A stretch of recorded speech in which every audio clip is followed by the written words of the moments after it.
Welcome back to Reviews and Rankings with Robbie Sobel, and today we start our journey through Camp Crystal Lake for a franchise-long review of Friday the 13th.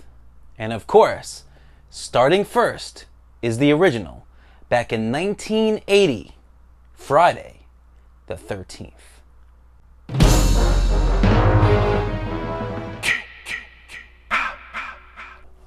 Friday the 13th is a 1980 slasher film directed by Sean S. Cunningham, starring Adrienne King, Kevin Bacon, Walt Gurney, and Betsy Palmer.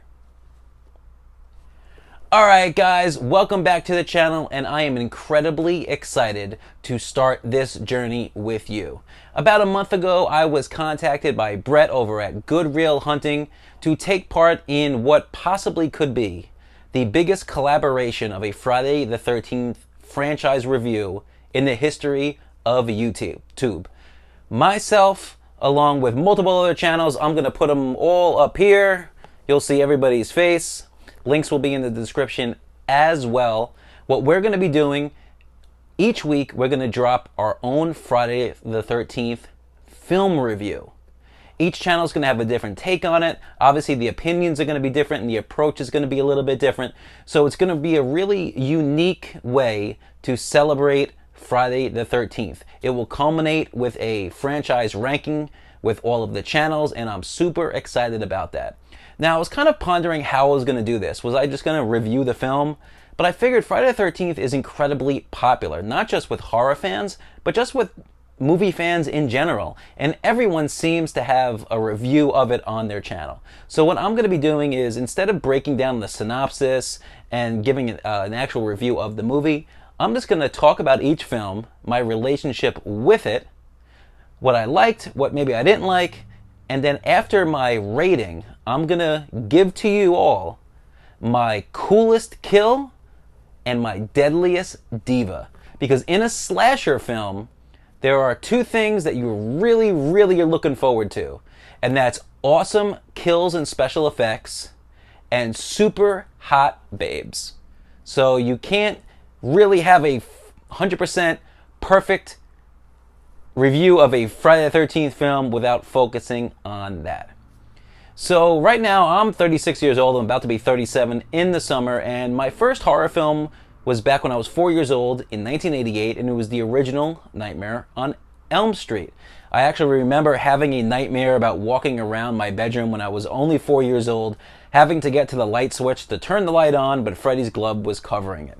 Now that might have been the first horror movie that I watched, but the first franchise that I really gravitated to not too long after that was Friday the 13th. It was constantly on TV all the time, and I remember my parents renting them for me at the video store. The first couple would rotate on like TNT at TBS, and then some of the later films would end up on USA Network. But it really became kind of like a staple in my house that Friday the 13th was the go-to franchise. This past fall, I had the opportunity to go back to the theater with my mom and watch the original Friday the 13th as it celebrated its 40th anniversary, and that was such a cool experience. It was a bummer that it was due to during COVID, and that there wasn't a huge crowd there, but it was still fun nonetheless. You know, this film is interesting because usually the first film in a big slasher franchise is the one that people remember the most, and it typically gets the most amount of fanfare. But the first Friday the 13th really doesn't fall in that category. Usually people kind of have it in the middle and it lingers, but for me, I rotated around with 3 other films. My top 4 always kind of switch just depending on what my mood is, but I will save that for my franchise ranking later on this summer. But this film really starts off and it kind of hooks you. You know, we're taking place back in the 50s, and 2 campers end up fooling around and they're killed, and we don't know why. We fast forward and it's present day in the film, which is around 1979, 1980, depending on the timeline that you want to follow. And we follow this cute girl named Annie. She's hitchhiking her way to Camp Crystal Lake. She stops in a diner. They kind of warn her not to go. She ends up meeting up with one of the coolest characters in the franchise, Crazy Ralph, played by Walt Gurney, who of course tells her that she is doomed and that she has to just turn around and head back home because Camp Crystal Lake, otherwise known as Camp Blood, is cursed. Just from those moments, you just kind of get an interesting feel about the film. You want to know what's actually going to happen. What do you mean it's cursed? Why? Should she go? Should she turn back? And spoiler alert, by the way, we're going into spoilers. I'm not holding back. I assume everyone has watched the movie. But once she's picked up by the killer, who of course turns out to be Mrs. Voorhees, and is killed in great, awesome, dope-alicious fashion by Tom Savini and his makeup crew right across the neck, we get our fresh set of characters, of course, anchored by Kevin Bacon, an incredibly young Kevin Bacon. And they're all very likable. They all seem pretty cool. Like, I could see myself hanging with these kids as they head over to Steve Christie, who's opening up this camp, and just having a good time. Now, of course, one by one, they all get killed, but they get killed in some really gnarly ways. And it's a 90-minute film. It flies by. It's an easy watch. And for people who haven't really seen it, I always recommend it. It is dated in some ways, but it's not dated in a way that would turn you off from watching it. You know, the special effects, of course, like I said, were done by Tom Savini, who really cut his teeth working for George Romero. And by this time, you know, he had already put together Dawn of the Dead, and he had his name out there as one of the top go-to special effects makeup artists in the horror genre. And that's how he landed this role. Sean S. Cunningham, of course, is the director who had worked previously with Wes Craven as a producer on Last House on the Left back in 1972. And when he got this movie out there, it was actually really interesting. He just had a title and sold the film to producers and whatnot just on the title alone. He didn't even have a script or a story. And it was clear that when this movie was written, it was not written to launch a franchise with a bunch of sequels. It seemed like it was really kind of wrapped up with Mrs. Voorhees getting killed at the end, of course, by the final girl, Alice, with the big decapitation scene. But they did leave it a little ambiguous at the end in regards to Jason jumping out of the lake. Was that a dream? Was that not? So it did leave the door open if they wanted to, but it seemed like it was just going to be another one-and-done slasher flick.